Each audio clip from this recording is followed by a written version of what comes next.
So it has to be decided on the track between the two drivers. And if the team messes up, the fans are going to howl. Yes, true. Yes. And what I found interesting is Toto Wolff's comment, where he came out saying, the disaster for the race today would be if something went wrong with Hamilton's car. And I'm saying, why make a comment like that? Why Hamilton's car? Why not Rosberg's car? It plays into the hands of the conspiracy theorists that think German team, so to speak, German team in name, German driver, that sort of thing. Because, as you say, why single out one driver's car? If you had said it's about Rosberg, it would be equally as alarming. Right. Because as a team principle, you want to say you want nothing to happen to either car. Exactly. Yes. Rather than singling out just one. Exactly. Because it's both drivers that are going for the championship. That's exactly. Right. And something else that is very interesting, when they interviewed Rosberg, I think a week and a half or 2 weeks ago, and he was asked what does he think of his chances to win the championship based on Lewis, and he said something to the effect that, hey, Lewis can help me as well. Yes. You remember that comment? Yes, he said, and he said it again in the press conference yesterday in terms of looking for that help.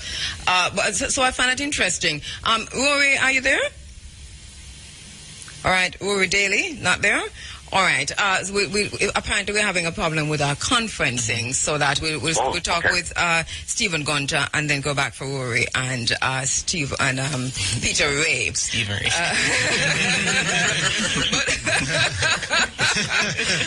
But we've been saying that when the flag drops, or the checkered flag drops today, there will be a championship decider. DJ Wayne earlier talked about the Senna Prost rivalry and what might be possible, but not probably in terms of how the race might go down today.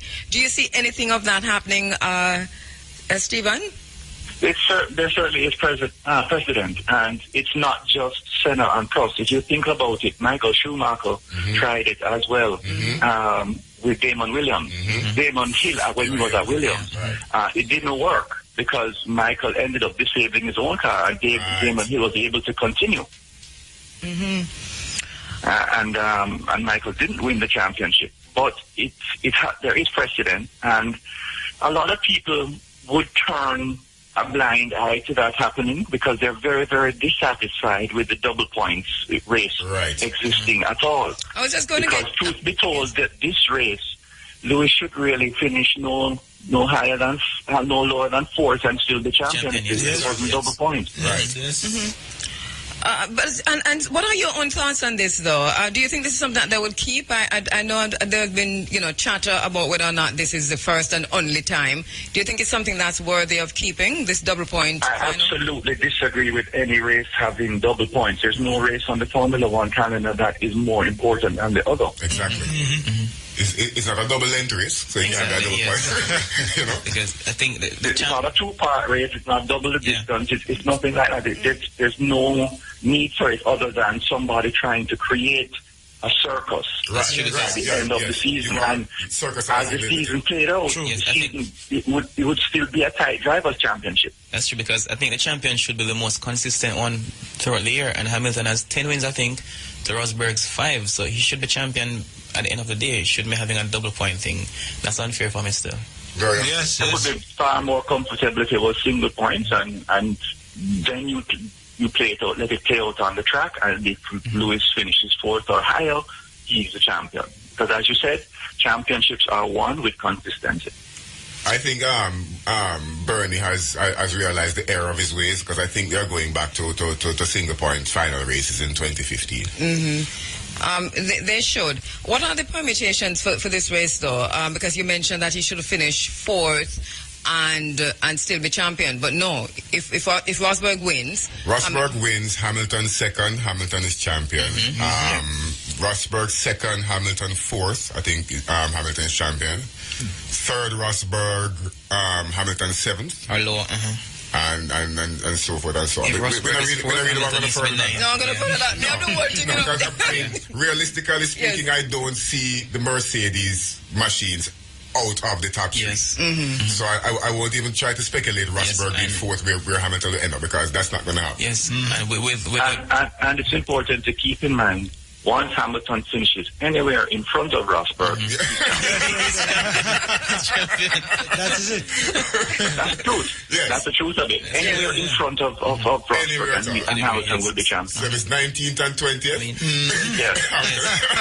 Oh, we hadn't even I hadn't considered that. Right. Anywhere he finishes, as long as it's in front of Rosberg. Yes. Okay. I think Brilliant. Rosberg should be unhappy right now with the Red Bull cars having to start at the back, because Ricciardo was my dark horse to come between them, and with that out of the way, Hamilton has to be in the top 2. Can't be anywhere else. So you don't see Bottas performing at all? I'm more to lean towards Massa. Why? Being an upsetter in this stage of the game. Because I think Massa still has a point or two to prove. Even though, I mean, he's not in contention for any championship whatsoever. He does have a pretty good and reliable vehicle. Yeah. And he is known to surprise. So when I hear you saying, and you've been hinting at it all day, that Hamilton might not win this race, Rosberg might not win this race. It might be a dark horse from somewhere. I think it is quite possible.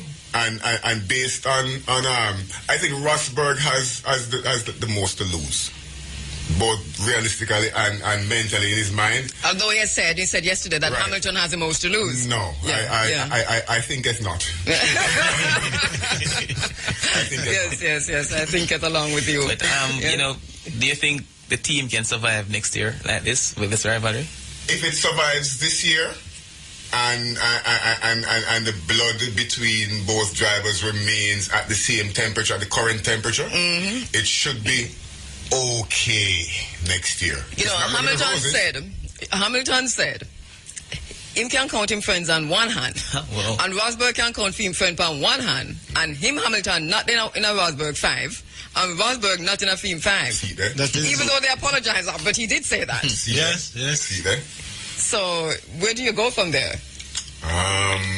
The teammates are not be friends, because if you think about it, you know, they each have individual crews, they each have individual engineers, that sort of thing. So you can be and Formula One is littered with cases of this, that you have teammates that were not friends. Right. All right, But how? That's true. But for the person in charge of the team now, who decides like which driver should be going ahead and going for the title? Then who decides that? No, you let it play out on the track. On the track, yeah. Best way is to let the drivers decide that. Well, as you said, Stephen, if they try anything with Hamilton today, it will be hell to pay. The world is watching. Yeah. Literally, the entire world is watching, and Mercedes cannot afford even a hundredth of a second for Lewis to be slower in a pit stop than Rosberg. Nothing can happen in the pits that will decide this race, or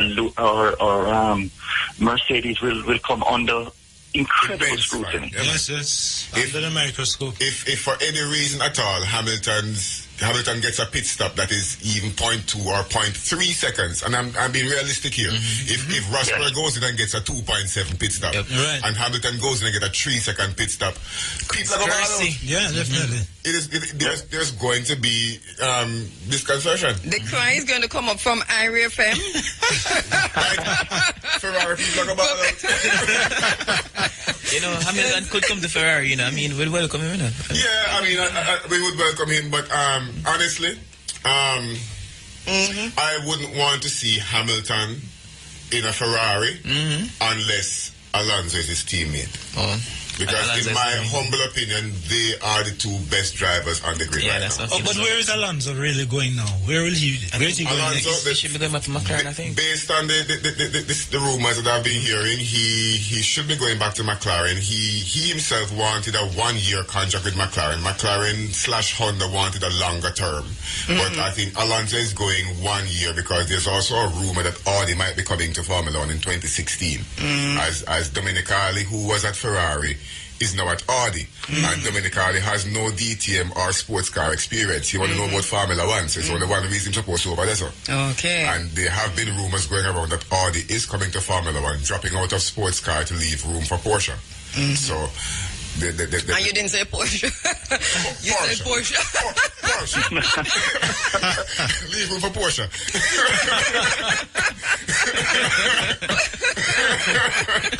It was interesting. But Stephen, as we've been saying, there's going to be a championship decided today.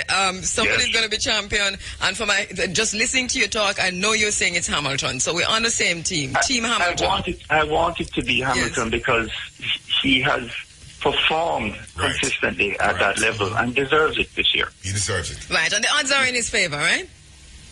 Yes, because he has the points ahead of Nico right now. All right. Thank you very much, Stephen. I know, are you off today? No, he's at Early Jamaica.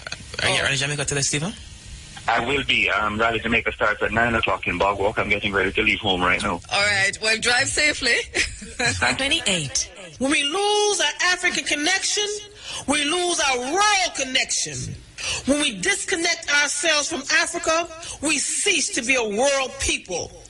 Without the African connection, we are a disjointed people begging for the entry into somebody else's house. All right, it might seem a bit strange. We're inside of the Africa Forum Running African, and it's Team Lewis Hamilton in the house. Team Ferrari is also in the house, DJ Wayne, and of course my co-host Wade, Team Ferrari, Dr. Arthur Green, Team Lewis Hamilton.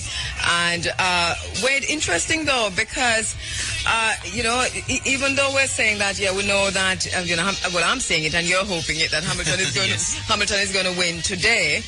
That is a foregone conclusion for me. Basically, there's so much in between all of that, that this is what is feeding the tension. This is what is feeding the energy, because we know what Formula One is. Yes, and because I think a lot of people early in the season felt some conspiracy was behind that. The team was pushing Rosberg actually, because... But the team was pushing Rosberg. I think it would be fair to say that. So yes, people are now tuning in to see what's going to happen, because I think a lot of people are right now just waiting to see if a mishap happens with Hamilton, because trust me, hell would break loose for that. So it goes without saying. Yeah. On the phone lines, we have from the Jamaica Observer joining us now on the line, Mr. Rory Daly.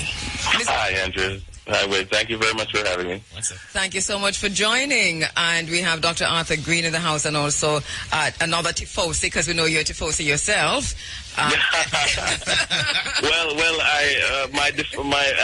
They became my default team when Toyota stepped back out. So, Right. Well, it's interesting. It's about Dr. Green and myself is that we're not necessarily, and I think this is what makes the difference. We're not necessarily with the company. We are with the driver. So we follow. Well, I think like a team manager now. To me, the drivers are ultimately replaceable and disposable. It's ultimately the team and the machine and the mark. Of course, yes. So we're going with the Grenadier and Hamilton. Well, I just want to see the best. I've been accused of being an F1 cynic over the past few years. So I'm not on either side. I basically want to see the best driver win. Are you really a cynic, an F1 cynic? Yes, I am. I have the way I have consumed Formula One over the past few years has changed, and I don't think the sport has changed. The management of the sport has changed to address that.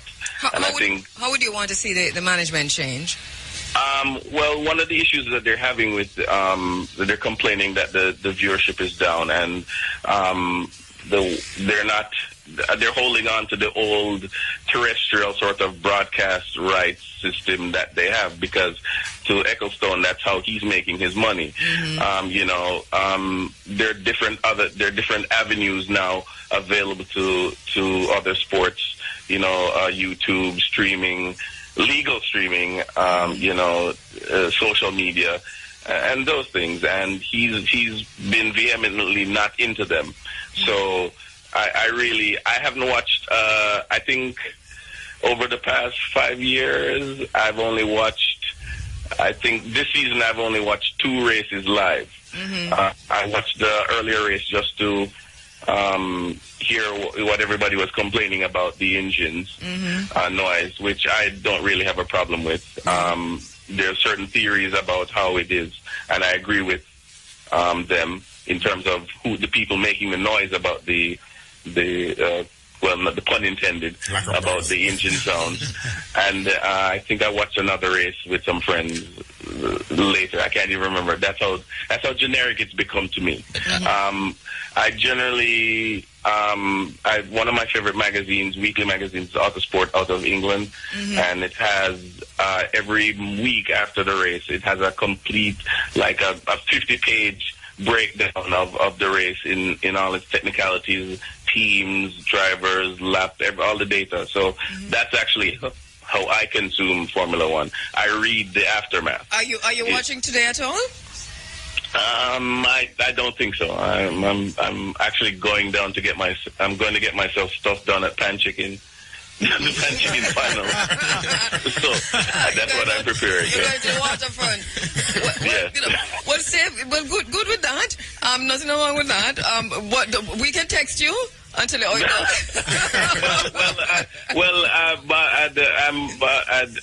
my friends are watching it, so they're messaging me back and forth and telling me what's going on. But you have been in the thick of things. You've actually covered Formula One, haven't you? Yes, I've been a big F1 fan for quite a while. My next door neighbor Richard Wang introduced me to it. He was a big Ferrari, Michael Schumacher fan, and so I started watching F1 when I was in my teens in high school, and I've always enjoyed it. But as time has come across, I think the most recent shift for me was in about 7-8 years in terms of how I view it. It's dropped off the top shelf for me. All right, so I hear you, Rory, and DJ Wayne, this is what he's saying, that while we have a convergence of the digital technologies and all that we see happening with the technology, that Formula One itself, in terms of even the broadcast rights and so on, isn't moving with the times. No. Right, and so this is the problem he has. And to highlight that point, there was a recent interview with Bernie where he dismissed the Facebook and Twitter fans and the young fans then as inconsequential. I mean, he's catering Formula One to the 70-year-old multimillionaire Rolex-wearing type of person, because he went as far as to say that the sponsors in Formula One, the young fans can't afford any of the things that the sponsors in Formula One sell. So he's really a dinosaur. In the whole thing. Do we see? I mean, so he needs to step aside, obviously. In a real life. Yeah. He needs to go and inject some fresh blood into the sport. Yeah, I've said they're complaining that the viewership is down. The thing is that Formula One hasn't lost its popularity. It's still a huge brand.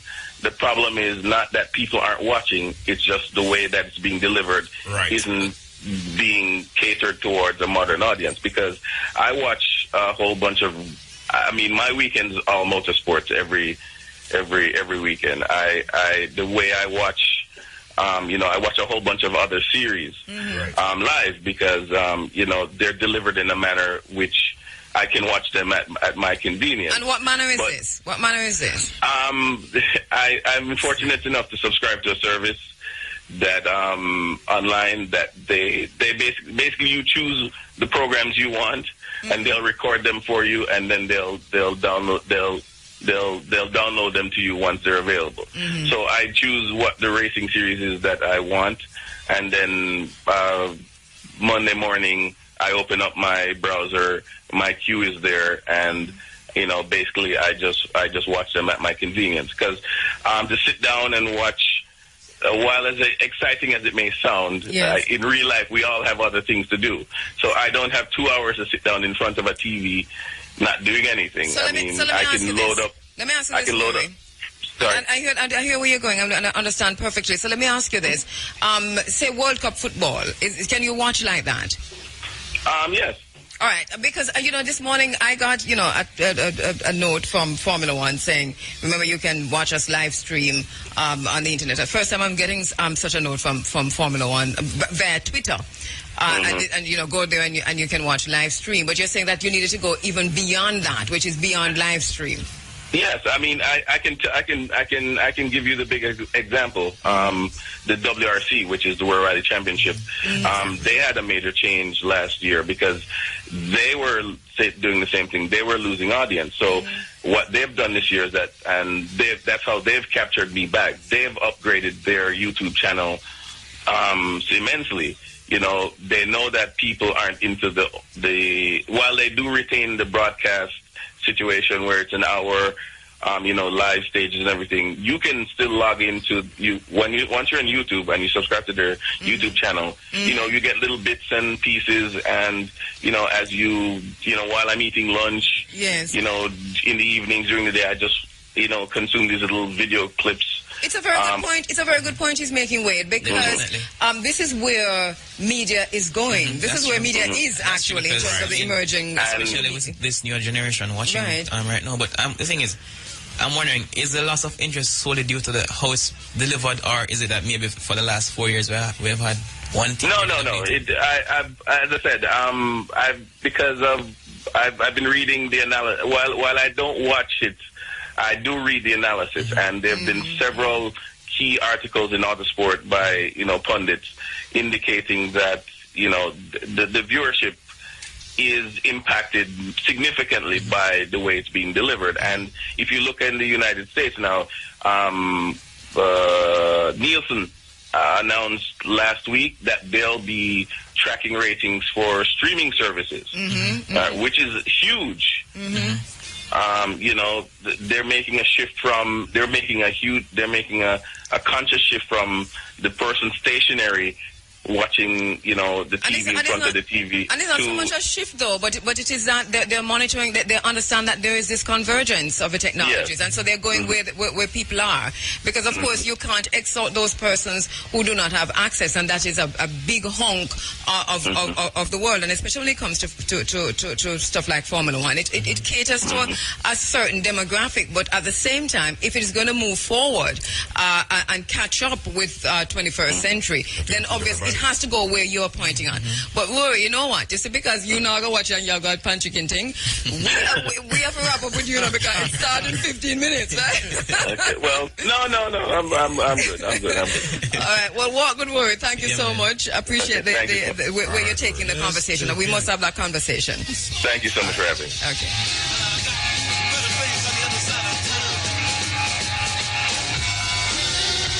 Well, one thing I can tell you. Alonso, you see Alonso on the TV. Alonso. Oh,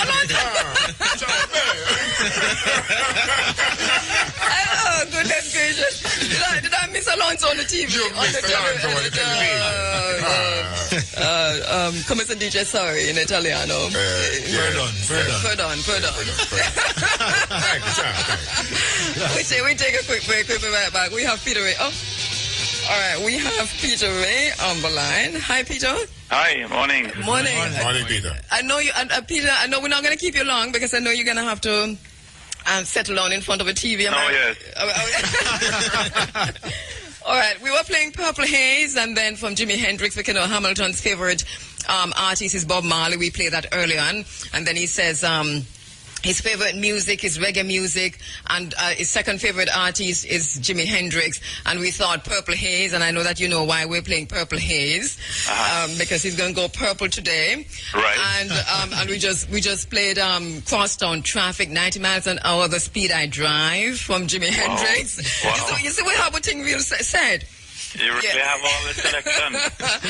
But we're going to play it if a 6 turn to a 9 shortly because I got the whole world to look through, and I ain't going to copy you. That's Rosberg. All right. Good one. All right, but there are some things we don't. A lot of people I know or just new fans to Formula One, don't understand. And maybe you can help us with some of those technical terms as you come on. Like this morning, we're seeing Twitter blazing up right now. There are so many persons who are tweeting saying to me, listen, I had no interest before, but just listening to you guys this morning, we're going to watch it shortly. So when we hear KERS and DRS and DRS zone and so on, explain those terms for us as they come up today. It's all about the new technology, the hybrid, converting kinetic or mobile energy for the layman into an electronic force that's in a battery. We're losing you, Peter. Hello? Yeah, you hearing me? Yeah, we're hearing you, but there's a break in the line, and I don't know, not sure if it's coming from your phone. No. Yes, what I was saying is it's a kinetic energy recovery system. So, kinetic means mobile. Right. Are you hearing me? Yes, clearly. Yes, and it stores it in a sort of, I guess, a battery-powered battery pack. It's somewhat similar to a couple of cars on the road now. The Toyota have a hybrid where it has an electric component to the engine, and it stores your braking force, and then you get an additional oomph out the motor when you hit a button. So, in terms of getting more speed down the straight or to pass. So it's all about the hybrid technology that is coming from Formula One now into the road cars. So it's exciting times. The DRS now is the drag reduction system, where the actual organizers have an area on the track that they designate that the rear flap drops open, and it allows the car to travel that much faster. But you have to be within 1 second of the car ahead. This was all induced to create more overtaking in Formula One, because before it was a procession, follow the leader from 1 to 2 to 22. Right. Now you have cars overtaking down the straight, and it makes for more exciting races. And it's all about, developing technology for the future. So today we have double points. This is something concocted, I would imagine, Eccleston to keep the teams on their P's and Q's right up to the final event, and have the fans sitting on the seat edge watching, because one person might be in fourth coming into the race that might end up winning if in terms of the points.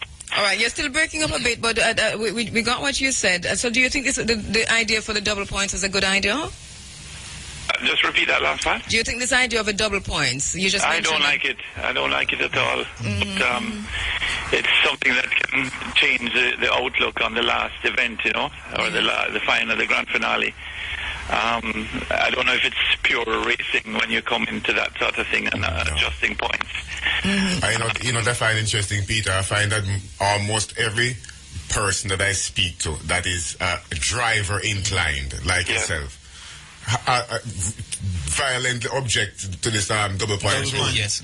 I mean, to me, the double points rule is coming from an angle that is more commercial. Commercial, exactly. It's not competitive. It's not. It's to make Formula One have a brighter future. So I guess it's a win-win. Eventually we'll accept it. But for me, I think it should be down to your raw talent. And most definitely. Lewis has it. I saw him in Barbados at the BBC Top Gear event. Yes. In fact, I got into the pit. I was one of the very few with my daughters, and had on my Reggae Racers shirts, and he said, "Oh, I like that. That's really yes, yes." And he signed it, so I stopped wearing that shirt now. Oh, goodness. Well, after this is all through, we're going to call him back, Peter, because you're going to help us to get Lewis Hamilton to come into Jamaica, I'm quite sure. DJ Wayne promised me that a long time ago. You promised me the interview with Hamilton, even though you're a Tifosi. Yes, you didn't know. I didn't want to interrupt his championship bid. So when the season is over, I'll call him and then we'll arrange that. Right. Well, even while we talk, Peter, and we've been saying this all morning, we're thinking global, but we're acting local, and we're taking it back to the reggae music, which is Hamilton's favorite music, Jimi Hendrix. We're taking it also back to his Caribbean roots, which is Grenadian, which is Trinidadian, and so on. So this is our son. I know. This is why the whole Caribbean should be up watching, with their cups of coffee and be glued to the TV, because this is history in the making. It is historical, yes. Or history in the making again, because this is the second time, Yes. But I think there's a lot more focus on him this year because of his, his participation in Barbados recently. Right. That brought the spotlight down on him and the Caribbean. Right. And it's good for the sport locally. I mean, we have a hell of a calendar next year with Jam West starting up in end of February for the Caribbean Championship. And everybody's going on it because it's new, it's different. You got Negril, White Sand Beaches, Rick's Cafe, drag racing, Formula cars. It's going to be a humdinger, and we're looking forward to it as long as my arm is properly mended by then. And we're so sorry about your arm. Yes, what about your car? Will it be ready in time? Well, the arm is on the mend, but the car hasn't. the car hasn't. I don't think it has left Ghana yet. There's some hold up with the paperwork, but as it gets back, it's pretty badly bruised. Some people say on the Facebook that it disintegrated, which is probably true in a way because it's all fiberglass panels. Right. But the chassis itself got a good shunt, so I have some tubes to be replaced, and so I'm actually planning to have a fundraiser. Rebuild of Zoom Zoom. So I'll let you guys know about yes, that. Yes, please. Because you got some avid motorsports fans at Irie FM. It's bad. I'm quite amazed at it. I didn't realize that the support, Yeah, man, they turn up down here, man. Peter, we're going to let you go because we're seeing that it's 8 minutes to race time. Yes. And I see people sitting on the edge of them seats inside there because people have to drive home. And I promised I would let them go so that they could go watch. But in the meantime, we also have Voodoo Child coming up from Jimi Hendrix. Lewis Hamilton standing next to a mountain and chopping it down with his hand. What? Yeah. Look here, man. We have everything set.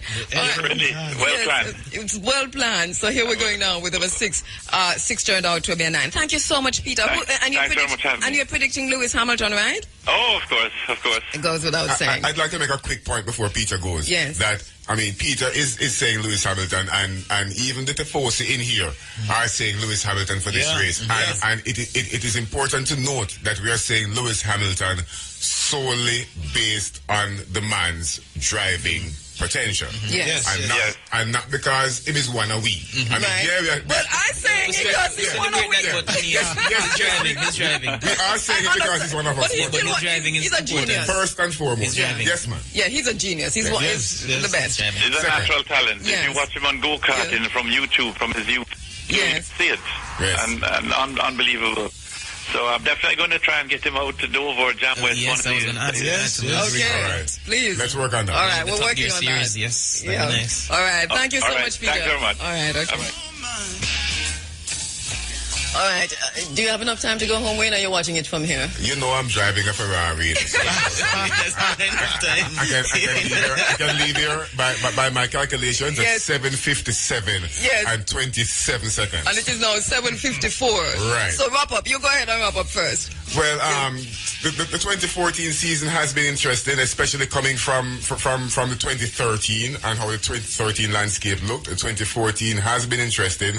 We have seen a significant shift in the fortunes of teams, drivers, sponsors. We can't leave them out because especially with McLaren, if a lot of people won't take note, but McLaren has gone through considerable sponsorship change throughout the course of the year. Right. Okay, we weren't taking note.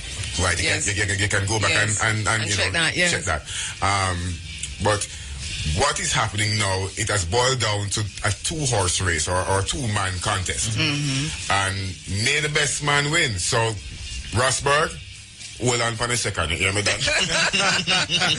And we sincerely hope that nobody crashes out. No. That nothing goes wrong with the cars. No Maldonado. Right. Yeah? Yes. No Maldonado now go on.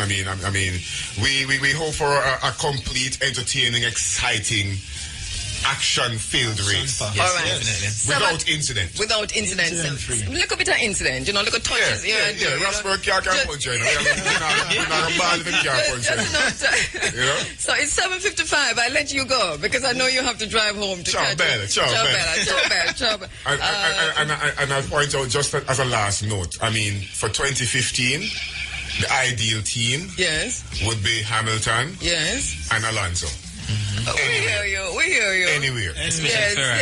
Anywhere. I have to go look into that. Especially Ferrari. Especially Ferrari, but anywhere. Yeah, I go look into because that. Ferrari is my team, yes, but always my driver. So anywhere I'm going, I know, yes. And you know, I can't discredit Hamilton. Yes. Because right. and those are my two drivers. So, I mean, on behalf of my two drivers. Yes. Ciao. Grazie. Tutta la bene. That's him something, yeah. Arthur, it's 7:56 and you have just four minutes to get home. Yeah. And you need more time than Wayne to get home, so up quick. Yeah, man. Yes. Hamilton all the way, looking forward to an exciting race. Yeah. And for 2015, Honda coming back into the mix. Yeah. Makes for a very interesting season. Wayne, take time on the road now to post it. Take time. He's going to catch it. I'm not watching it with me. It's okay. All right. All right, you see? My guess I'm getting up and walking out of the studio now. Wayne, DJ, sorry. Wait, have you ever seen anything quite like this? You don't see the guess I'm getting up and walking out of the studio. Never before in my life. I take care. I've been in journalism forever, and I've never seen anything quite like this. Drive good, Dr. Green. All right. Well, I'll be here. Wait, where you watching it? I'll be up at sports. So you'll be up at sports. Two TVs. Large, flat screen. Large screen. Well, yes. I have a little screen right here. Yes. And when it comes to time, if I'm on air towards the end there, I think I'll plug in and carry the last few minutes. Yes. What is it? That's good. Yeah, definitely. I'll plug in and carry the last few minutes. But Hamilton all the way. Yes, he should win this one. I mean, he has a talent. He's in front, and as I said, just needs to finish in front of Rosberg. Yes, and he should take the title. He should take the title. Yes. We can't. It's tension. It's a lot of tension. It's a lot of intensity. But it's 2 minutes to race time, and because non-aligned news voice. Good morning. I am Primrose Oliver with the local and international headlines. The body of a St. Mary man was found with stab wounds at his home in Islington this morning. Dead is Winston Blackwood of Knutsfield, Islington, in the parish. Police are theorizing that robbery could be the motive for the killing, as a large quantity of jewellery at Blackwood's house was stolen. A Trelawney man accused of raping and killing a female sales rep 2 years ago has been sentenced to life imprisonment. He is 28-year-old Terence Barnett, otherwise called Dina, of a Hague settlement address. Barnett was convicted of the murder of 23-year-old Taneva Forbes of Cambridge in St. James. Barnett was given the life sentence when he appeared in the Trelawney Circuit Court on Friday. He will serve 30 years before he becomes eligible for parole. The St. James Police seized the silver Intratec submachine gun loaded with 6 rounds of ammunition and 1 escort shotgun in Grand Hill, Tucker District yesterday. Reported that about 5:30 a.m., the Granville Police were carrying out an operation in the community, but a premises was searched and the firearms and ammunition discovered. 1 man was taken into custody in connection with the find. And in news overseas, doubts are growing as talks in Vienna that a deal on Iran's controversial nuclear program will be struck before a Monday deadline. Both the US and Germany said the sides were working to close big gaps, with some suggestions that the deadline could be extended. 6 world powers want Iran to curb its nuclear program in return for the lifting of United Nations sanctions. Iran rejects claims that it is seeking to build nuclear weapons. Finally, wreckage from the site where Malaysia Airlines flight MH17 crashed has left rebel-held Ukraine heading to the government-run city of Kharkiv. The pieces are being transported by train overseen by Dutch experts. The debris and unidentified human remains will be taken to the Netherlands for examination. MH17 was shot down in July, killing all 298 people on board, mostly Dutch nationals. Those were the local and international headlines. News next at 11:45. You can go online to rfm.net to view some of the stories. Like us on facebook.com/RFM News. Follow us on Twitter at RFM_news. From the RFM Newsroom, I'm Primrose Oliver. Guess what? A lot of people are making a lot of issue. I'm not so versed with the full details, but a lot of people. Robert, you are lying. You are very versed with the full details. No. I don't think so. I don't think so. All that I am saying is that, you see, whenever there's anything in Jamaica that has to do with history, culture, and education, it is not a hype thing. So a lot of people just take part. So which one of them this have to do with history, culture, education? Because of the whole situation, the outer many thing, and that was what it was really about. If it was something else, a lot of people... No, is it history, culture, education? Yeah, because that was basically what the outer many thing was about.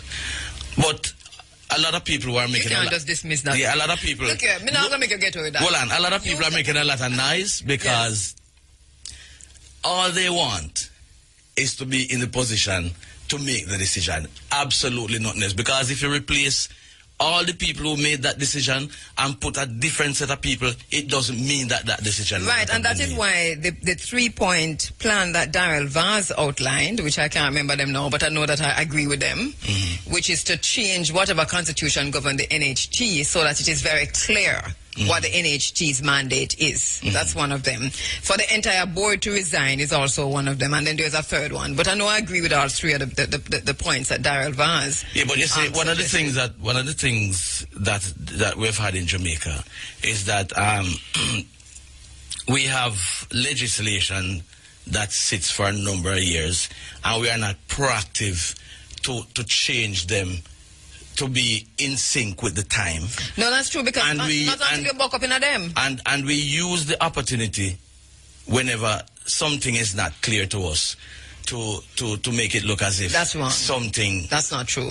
Robert, yes, there are ancient laws on the books and so on, but if people are not corrupt, if people are not greedy, if people are not devious and wicked and tan bad them art, if people If people are upful enough, the people you put as trustees for guard the thing, if they are upful enough and honest enough, if they buck up on that clause there, which sit on for a long time that nobody never recognized that clause there to now work, they should at least make it public to say, listen. But obviously they have not. Well, yes, as I'm saying. So don't say Jamaican people until you have countries, where stuff like this happen, where the thing is debated in the open. And you decide whether or not to change the law or tweak whatever you need for tweak. No, with us now, it is not that we are changing the law, we want to change legislations or do anything like that just out of the blue. It is because we have dishonest people who use these archaic laws for them to them own ends. And when they do, remember that after them do and sign off, we finding out, majority of the time. Right, and when you... So how do you expect us to deal with it? You change the people and put in similarly dishonest people. No, that's what I'm saying, that what Darrell Vaz says. Get rid of them. Let me ask that. Hold on. He says, get rid of that, that whole bunch. And then him say, then look again at the policies and the legislation and the laws and everything that govern the NHT, constitution and everything, and rework that. Fine, nothing is wrong with that. So exactly. But you think this is the first time that this kind of situation has come up? No. Thank you very much. So and I'm saying the fact that something that there has been issues before with the NHT that indicates that it is not carrying out. It's saying the fact that something that there has been issues before with the NHT? That indicates that it is not carrying out its mandate or it's not fulfilling the mandate. Right. Why was it not discussed before? It was discussed with the 40. All of a sudden some people just get bright. No, it is you're wrong when you say it wasn't discussed before. But the fact of the matter is that the laws were not changed. Nothing was changed. Exactly. It was a 9-day wonder. And to prevent it from happening, because we see that there is a loophole there. DJ Wayne calling me now. Hold on. Hello, Tifosi.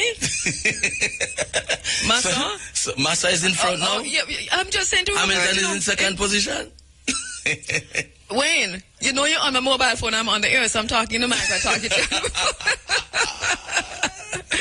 Yes. Yeah, Massa is in front. So Massa look to you. And Ricardo is still fourth. See, him saying that Massa look promising for 2015 at the very least. So we're saying the same thing, that you called it right. It's a good look. Yeah, thank you, Tifosi. It's a good look. All right. Ciao. All right. So that was weird calling to say Massa look good. Yeah, he look good. Yeah, man. Well, he's in front now. Hamilton is... how many laps do you have there now? 35? I'm seeing 35 here. So where's Massa now? He's in front. Oh, wow. Hamilton is second. Ricciardo is... he had lost fourth spot, but he's back in fourth now. Okay. So Rosberg looked like he's gone down to about seventh. Yes, he's in seventh. Yeah, he can't stay down there. Massa can't win as much as him want. And if I'm like Hamilton, I'm not even drive down Massa. Massa just go and go take the thing. Yeah, because as long as he's in front of Rosberg, he's cool. He's cool, yeah. Yeah, so I mean, that's what I'm saying. And even if he was second to Rosberg. Right, but him not have to do nothing out of the ordinary, just finish the race. Exactly. And he's okay. Yeah. All right, so back to the NHT. So what would you have the Prime Minister say? Which is really the question that I want you to answer. Honestly, I don't even know. Oh, you Because I don't know. I don't know, honestly. Is there anything you want to know? Not really. Not really. It's neither here nor there for me. Just another one. 10 minutes after 9 o'clock, Oh, goodness. All right, so it's Journalism Week. It is? Yeah, kicking off today. I never even know that. Aren't you going to the function on Friday? Where? Who's representing the sports department? Where? To the award ceremony. I don't know. I wasn't. I didn't even know it was Journalism Week. That's a shame. Maybe. But if I don't know, I don't know. Okay. I ain't going to say nothing about that. I am leaving at that because you are the sports editor. You are journalist extraordinaire. You have covered sporting events from Cairo to Cape. And whatever that means. And from Cairo up in the north to Cape Coast down in the south. I try my best. What should I say, from Marrakesh to Cape? I try to do the best that I can. And you do a very good job. I try very hard to do a good job. Right. You host. And that's it. Right. So are you not a journalist, sir? I consider myself to be. How come you don't know it's Journalism Week? I just didn't know. Right. So something is wrong. Maybe something is right too. Maybe something is right too. Right. Yes. But I'm not going to judge that. It means that you're not engaged. Maybe I'm not engaged. Right. And maybe I should be engaged. And maybe you should engage yourself. But I'm not engaged at the moment. You're not engaged? Yeah. Maybe it's a situation that you get married before you get engaged. Yeah. That's right. I didn't receive a correspondence either. From the PHA. You are the program's manager. But then again, I'm not a member of the PHA. I'm a radical journalist. I'm a journalist, a trained journalist many times over. But you're not a part of that. You're not a part of that estate. No, that must be the third estate. I'm a part of the fifth and the fourth estate. Yeah. So you're not in any different position from I am? Well, a little different because you knew. A little bit different because I knew, because Natalie Campbell in the sports department, in the news department, who's a news editor in the department, told me about it. Okay, so she is in the grandstand, so to speak. So, yeah. We're in the bleachers. We are in the bleachers. At first, you ever put me in the same place with you? No, but I am privileged to be in the same place where you are. Oh, yes? Granted, you have to come down. You have to come down to meet me. I feel highly blessed. I feel highly blessed that we're in the same department. Yeah, because you stepped down. In terms of bleachers. I didn't step anywhere. Yeah, you stepped down to be where I am. No step at all. No step. No step. But it's journalism. Do you know who is the co-founder or the main founder of the PHA? No. Evan Blake, Barbara Blake's father. Okay. Okay. What do you know and remember about him? I don't know. Jumping in the pool, man. At the hotel. When there was segregation in Jamaica, and white people and black people can't swim in the same pool. It was Evan Blake who jumped in the pool. And after he did, they drained the pool. And white people checked out from the hotel. Really? Which hotel was that? Myrtle Bank. Oh. That's what you call radical journalism. That's radical to the core? I tell you. I've never heard that story. Evan Blake is my mentor. Oh, wow. I'm going to swim in Winifred Beach. And we're moving the locks off. Any beach we lock up and chain up, we're taking off the locks in the name of Evan Blake. All right. Well, I can't drain that. Right. And the PHA would do well to remember its co-founder, Evan Blake.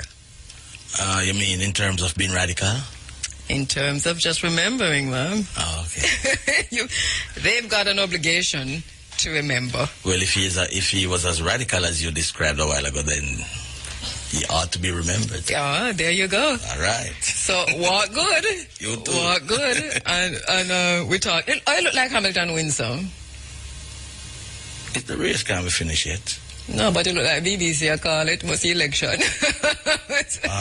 Let me check here. He's still in second. This is after 39 laps I'm looking at here. BBC just called it. I mean, see them call it and then put 3 But steps. there you have it in front of you. Look at the top of the screen and see which lap it is. That's what I'm looking at. Because what I have here is after 39 laps. Mm-hmm. And this would be behind the real time. This would be behind real time. That looks like about 40-something laps there. I have a tweet from South Africa that said I should send you back home to start your day again. And you can tell me if it's Robert you're talking. That means I would be in bed. Let me know if it's Robert you're talking. All right, I keep getting this tweet from this text from a number I do not recognize. That's one of the reasons why I'm not mentioning this thing. It says, today is Sunday at Neville Hall Lecture Theatre, Jamaica. Do you know anything happening at Neville Hall today? No. Music conference. I'm not recognizing the number, and if the person will just tweet and tell me whose number this is, which name this, and so on, because I can't just read something. Yeah, because that will determine the credibility of the information. Exactly. After all, we are journalists at the beginning of Journalism Week. Thank you very much, Mr. Williams. You don't want to be found wanting. Not at all. So where's the church service today for Journalism Week? Well, you were telling me about it, Andrea, remember? I have not been informed. I'm just asking you. Well, I don't have any of this information. You should. We're back with you inside of the Africa Forum, Winning Africa. And we're going to go to the phone lines to speak with Barbara Makeda Blake Hanna, who is the daughter of Dr. Evan Blake. Dr. Blake himself, a pioneer journalist and co-founder of the Press Association of Jamaica. Standing by to speak with Barbara Blake Hanna.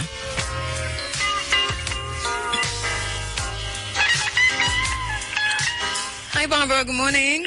Good morning, Andrea. How are you? I am well, yes. It's so amazing. The first thing I was going to say to you is, what is this news about Winifred, that it's been declared officially forever a beach? Yes, what happened, Barbara, is that, the case has been in court forever. So that last week was the last court case, and the judge ordered that Winifred Beach must remain a public beach. Wow. So that is because yes, go ahead. That's just so great, to be talking to you this morning about my father, because he was right at the start of that campaign to save Winifred Beach. He was a member of the Beach Control Authority, and he would swim every morning of his life, either at San or way once in a while at Winifred. He tried also to get San remain as a public beach, but he failed there. But he would be so happy to hear that news Barbara, today. Good morning. I have all kinds of goose pimples when you talk, because I met Evan Blake a long time ago, not in person, but through his writings and his books. I have so many of his stuff in my house. So I met him a long time ago, and interestingly, and I don't know, it's funny because I think I might have met him before I met you, because I met you when I started working at IRI, which was 1990, and then, but I met him a long time ago, and I've always tapped into that energy of activism without naming it, because I don't think he named it, really. No, I don't think he thought it was activism. It was just stuff he had to do. And Shirley Mania Burke put a comment on the post when I posted my article, and she said she saw him fight so many battles, and he had to be a strong kind of fighter as a black man to fight those battles and win, even win. Right. Oh, wow. I'm in awe of him. I really, he's a mentor. Every time I read his book, I have his book on my coffee table, put it that way, right? Okay, Beautiful Jamaica. Beautiful Jamaica. And I really do love him. I know his work. I know a lot of that, what he's been through. And then part of that is because I know you too and know the connection. So let us start, Barbara, by talking about this great man whose was your father, this pioneer journalist. How did he get into journalism? How did he become a journalist? Well, his story is that he was at farm school, which is now College of Agriculture, and saw a ship in the harbor and decided to stow away to Panama, where he worked at various jobs until he found himself working in a newspaper. And he actually did some further education while he lived in Panama as a journalist. Even got a degree from La Salle University Extension course, a PhD, I understand. So should be properly called doctor. I didn't even know all this while, we were growing up. And then he came back to Jamaica. He worked at other jobs. He worked even as a policeman for a year, as, writer, even and intelligence. But after that year, and he worked for the Gleaner as well, he decided to start his own news magazine, patterned after Time magazine. And it was a wonderful publication. He published the first one in 1940, Christmas 1940, and walked the streets walked up and down King Street selling copies. And that wasn't the only time that he went out in the street with his magazines and sold them. He sold all the advertising that appeared in the pages, though from time to time he would hire an advertising manager, and then he would just, have all the contacts to say to them, come, put an ad here, and etc. He wrote nearly all of the articles, although he hired many journalists. There's so many journalists who passed through New Day, Spotlight.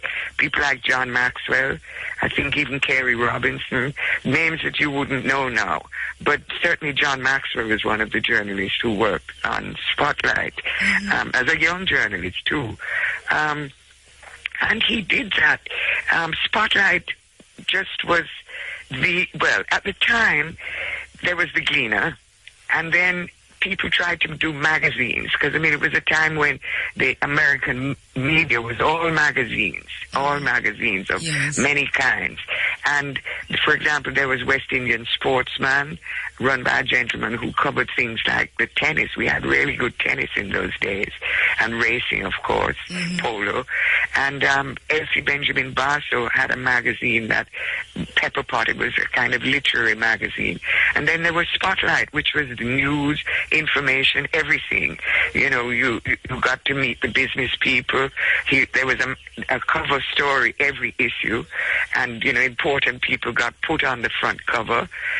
You could read about the beauty contest. You could. There was opinion. It was everything. It was just like Time magazine, but for the Caribbean, for Jamaica and the Caribbean. And his articles, his topics were always groundbreaking. He was a very good writer, a very good journalist, and that's what made his magazine so popular. It lasted for about the first one, Spotlight, ran for about 15 years, from 1940 till the 50s, and then it went into financial difficulties, and another businessman came in and took it over. Before you move to that, so he started the Spotlight, but there's also Spotlight Illustrated, and even though that for a short time.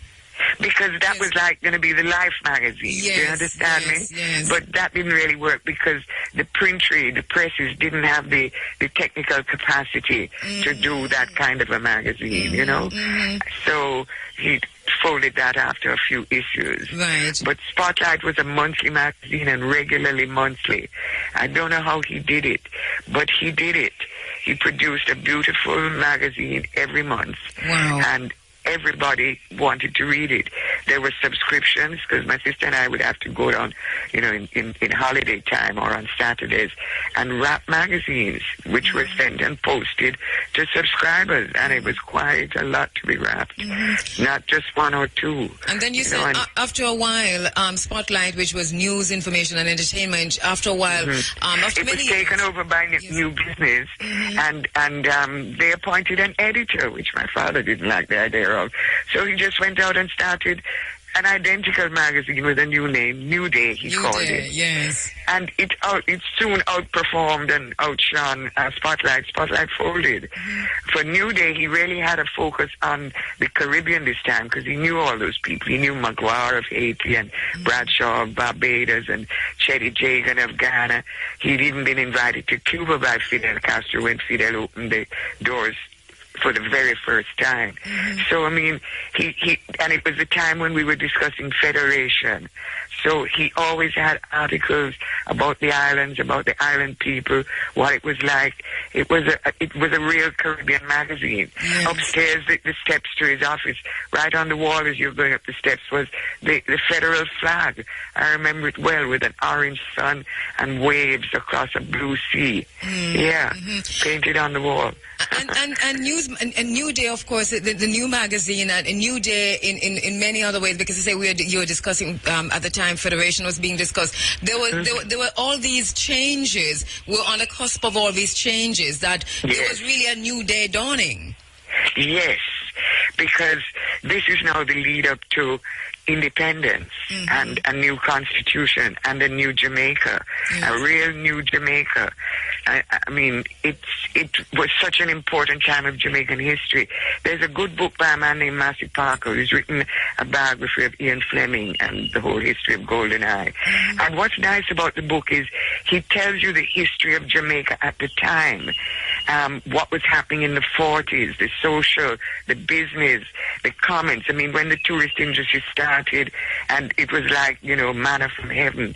At the same time, there were people like my father writing and saying, it's turning our people into nothing but pimps, touts, and beggars, The protest against racism, from his travels, from his living in Panama, and hating it and feeling that in his own country he should have a say, because he was one of those who not only reported on the people who had a say and they depended on him to have their words reach the people, but he expressed his opinions as well very strongly. And this is interesting, Barbara, because I think he's part of the folk history in terms of so many people in so many generations know, if they do not know his name, this man, because them grandparents tell them, who jump in the pool. You don't know which hotel, there's a pool at a hotel. So we have that knowledge, and then to buck up in the daughter of the man, and then to buck up in the man himself to say, but this is a man who did this. What was the situation at the time? And tell us about that this pioneer journalist, who I'm calling an advocate journalist, practiced radical journalism and an activist. What was happening at the time that made a journalist put himself in the story? Well, the thing is, the journalist had an Englishman as his accountant. And at lunchtime, the journalist would go along Harbour Street, where his office was, to the Myrtle Bank, and sit on the outer deck and have a sandwich and a drink. And that was what the black people did, because white people really weren't allowed to eat in the inside restaurant. But guess what? The man he had, the Englishman, he could go in there and eat. And he, Evan Blake, had to be outside on the pool deck where tourists threw coins for little boys to dive in the water and fish out. And he objected to that order. So one day he just decided and went down there, went into the changing room, put on his swimsuit, and dived into the pool. The staff, came and said, Mr. Blake, you have to get out. It's not allowed. And he said, no, call the manager, call the army, call the prime minister, call God. I'm not coming out. And he stayed there as long as he wanted to, and he came out. I mean, the tourists were all horrified at this terrible incident. I mean, it was a real shocking incident, because black people didn't swim in the same water as white people. It happened to Eartha Kitt. I remember there's a story of her similar thing happening in Las Vegas or something like that.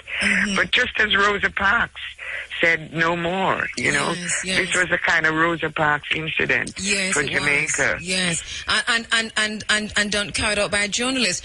And I understand, Barbara, and I think from you in an earlier interview that after that they drained the pool and so on and washed it out and all of that. Yes. Yes.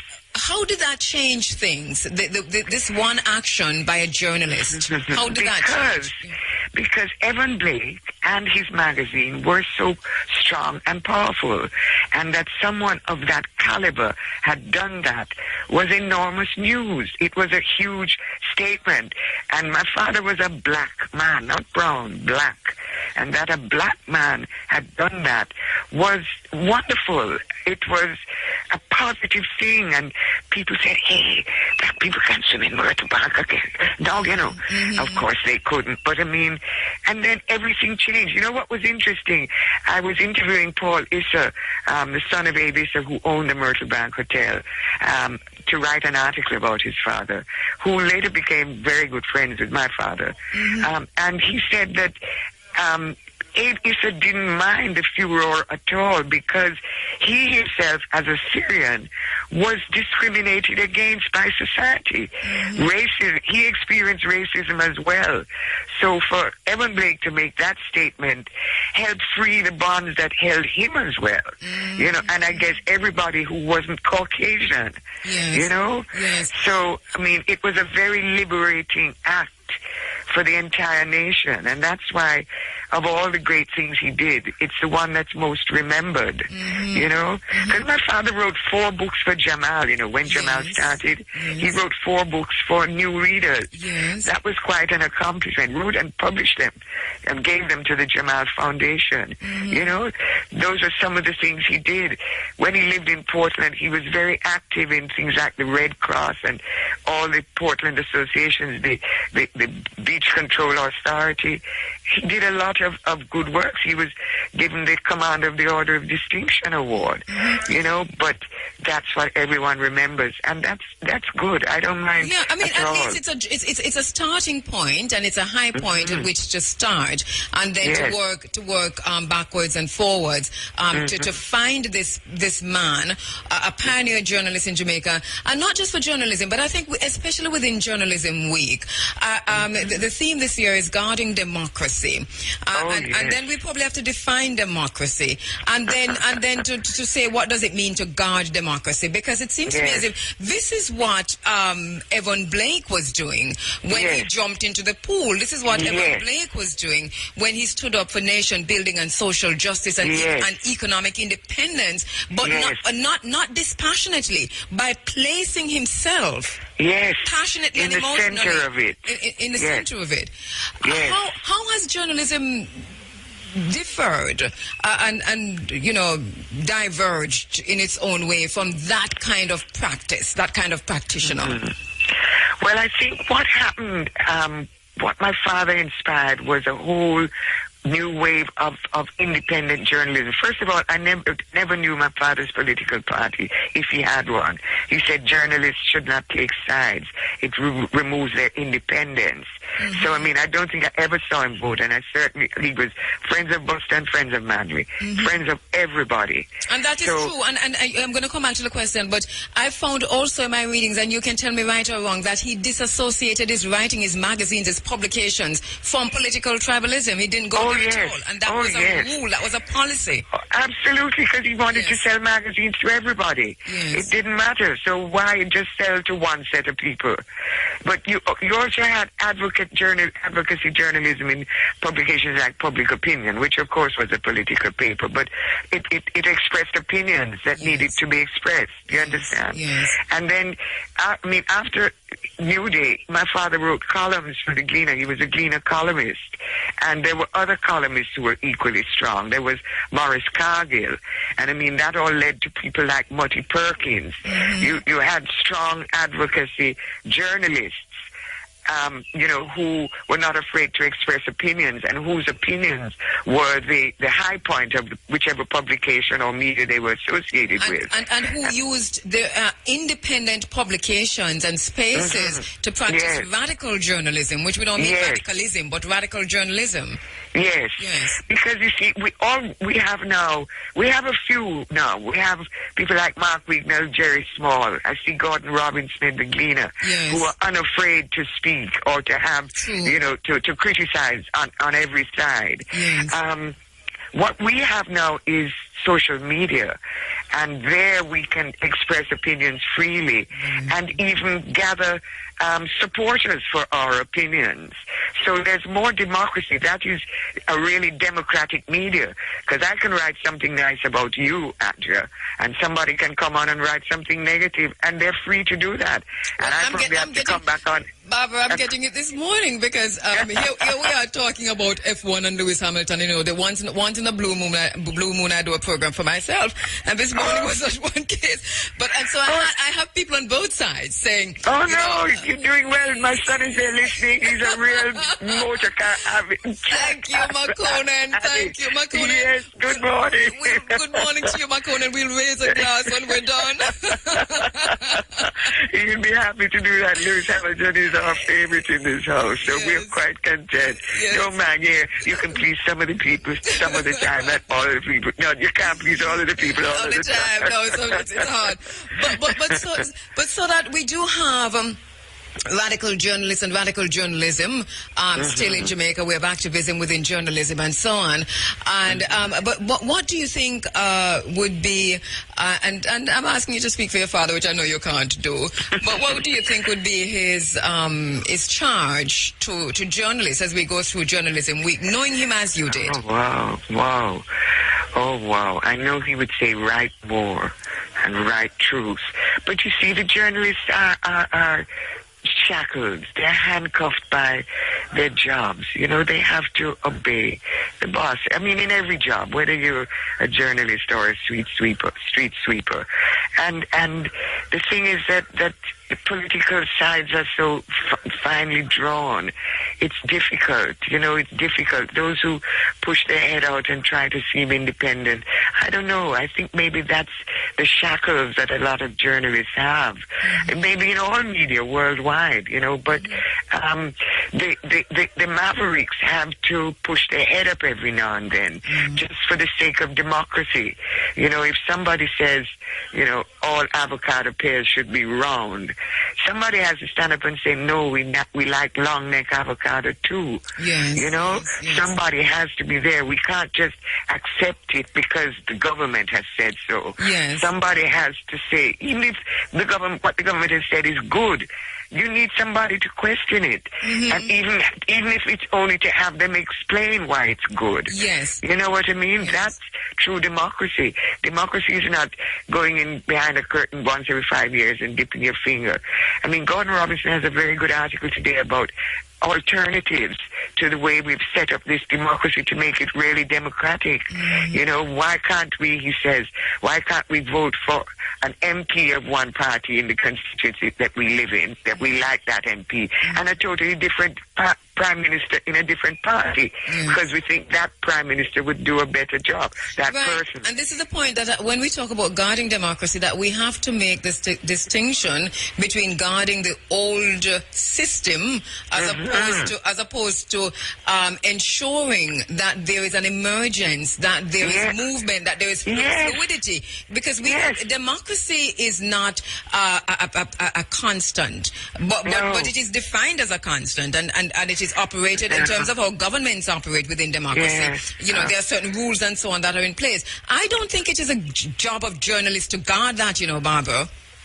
No, we must question it, because we have the power. The fourth estate is the power. Yes. We have the words. We have the pen. We have the voices. And it's important that we do that, because Jamaica in the 50s, you know, when my father was writing and we were coming up to independence, I was born, I saw the flag go up and down, the flags. It's a different Jamaica today, 50 years later.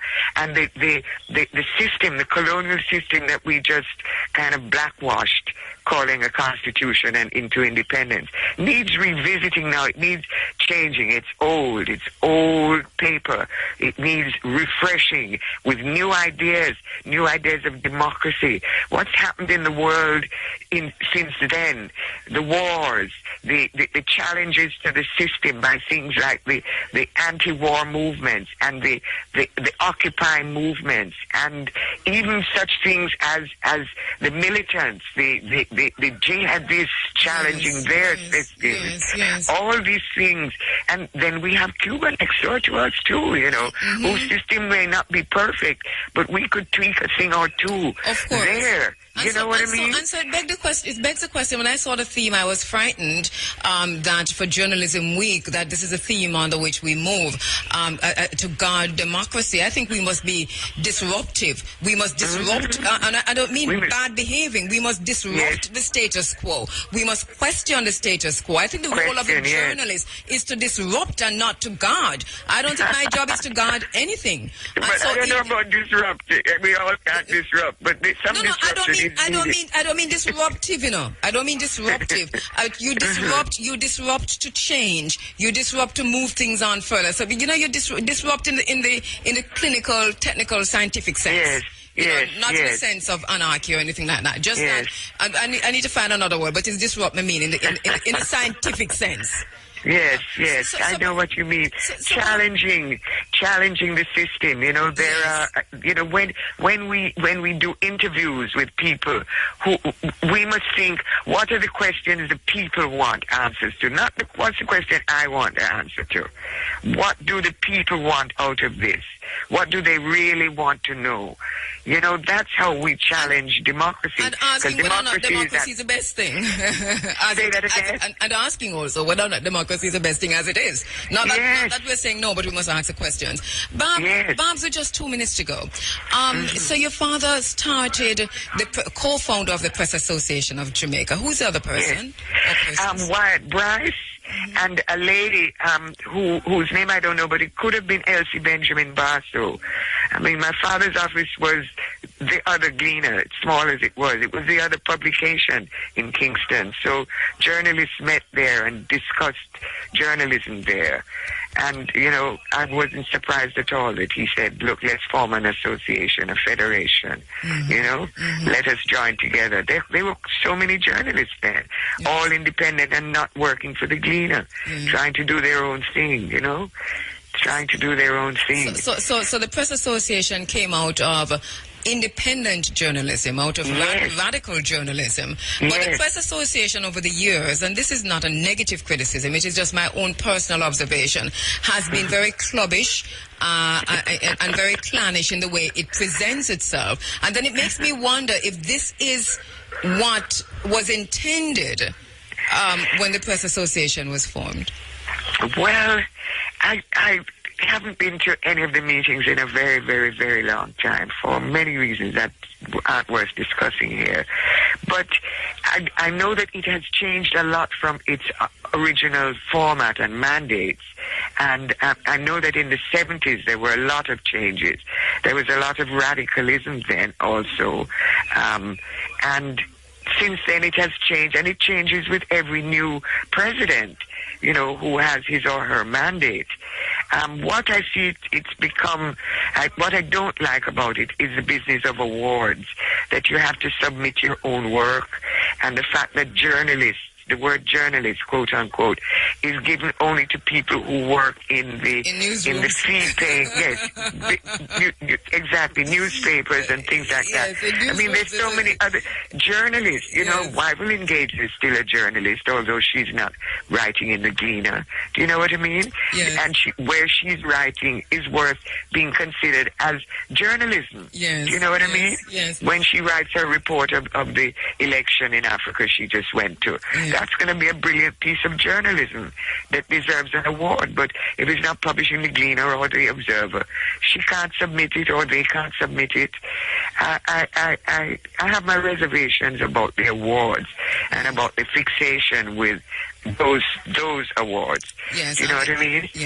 I mean, for example, I don't see either of them getting any of these journalism awards, and don't mind me if I say that to you. The RFM newsroom has entered quite a bit of pieces of work, and I'm wrong. I should say Running Africa. Because I do not enter for awards. Did you see that? You have to enter, but why should you have to enter? No, I do not enter any of my work for any awards. I think that for journalism awards, you should not be entering submitting an award for a piece of work for an award. No. There used to be a time when there was a committee of the PAJ that looked at all media and made recommendations for media that should get awards. I liked it then.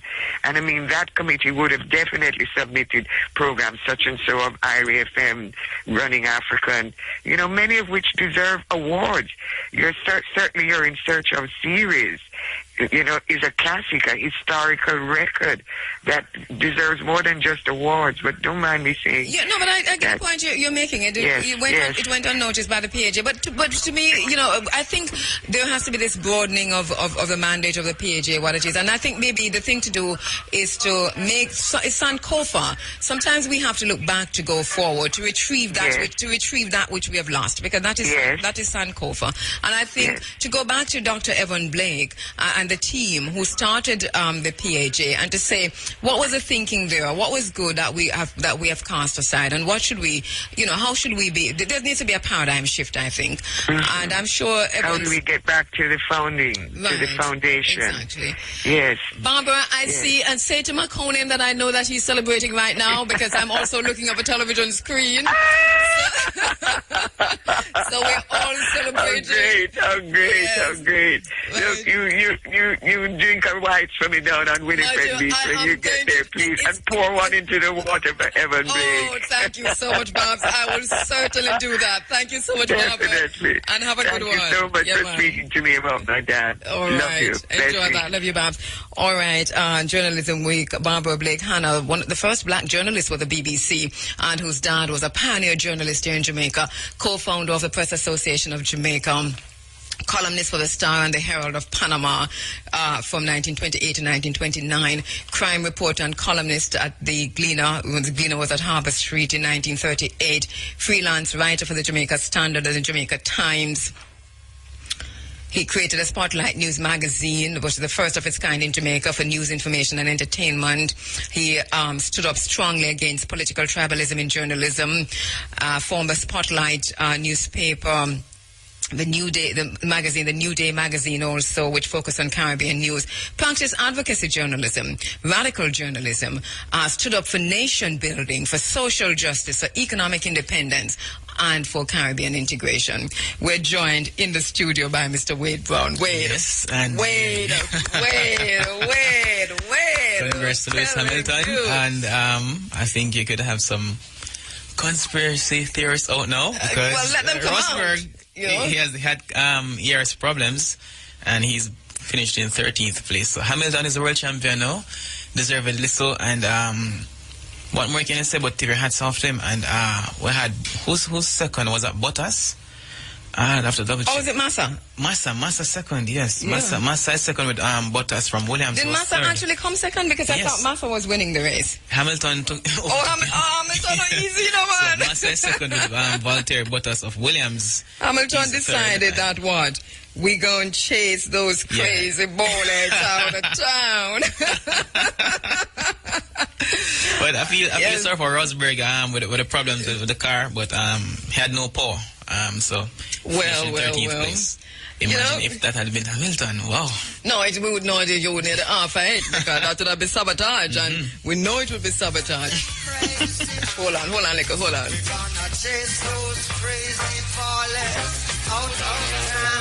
It's simple.